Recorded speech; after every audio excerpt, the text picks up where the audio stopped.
This is problem 4.121. It's on page 222.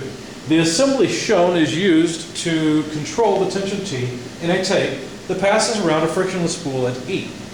Collar C is welded to rods ABC, CD, E. In other words, this is all one assembly. It can rotate about shaft FG, but its motion along the shaft is prevented by washer S, or by a washer S. For the loading shown, determine A, the tension T in the tape, and the reaction C. I'm not going to draw this. You'll have to look at it, so I'm just going to say that we're given figure P4.121. It's a little bit complicated to draw. I will note that at C, consistent with the orientation in the book, the figures orientation in the book, I went ahead and jotted down that I'd have a CX, CY, and CZ force at C potentially. Okay? So at C, notice that washer S can push, so we can get a CX value. Anyway, I started out by summing moments about the x-axis. Now the x-axis in this case passes right through the shaft that the collar rides on. The assembly below and the assembly above are just welded to that collar, so it's all one assembly.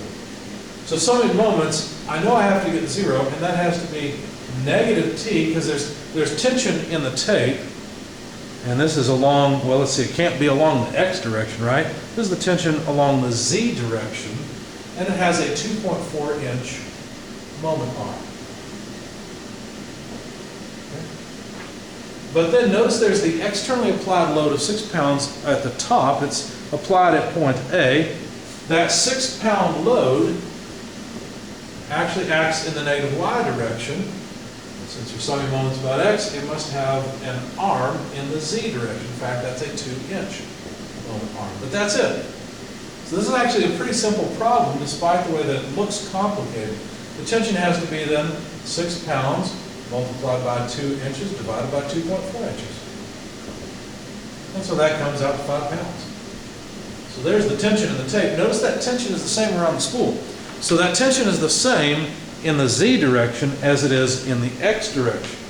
So if I sum forces in the X direction, I'll only have CX plus the tape force, and that sum has to come out to 0. Now CX is applied by washer S. Okay? So basically what this means is CX equals negative 5 pounds. So that washer is pushing on the collar this way actually with 5 pounds of force. But since I've assumed the positive direction this way, then I just write CX as negative. So summing forces in the vertical direction, the Y direction, well, there the tape doesn't have any Y direction component, only the 6-pound force that acts downward, and the reaction CY. So it's pretty easy. That means CY must be just 6 pounds. So at C, we've got to push up on the assembly, the rotating assembly, with 6 pounds force. Finally, summing forces in the Z direction, what do we have? Well, in the Z direction, there is tape pulling down at E in the positive Z direction. So there's a tension there plus CZ. This sum has to be 0. That's it. So CZ, it's pretty easy. It's negative 5 pounds from the way I've drawn it. And that's it. We've got all the reactions at C, which is what they wanted. Okay? So the way that we've got to push on the assembly at C is given by these. And of course, we know the tension in the tape now.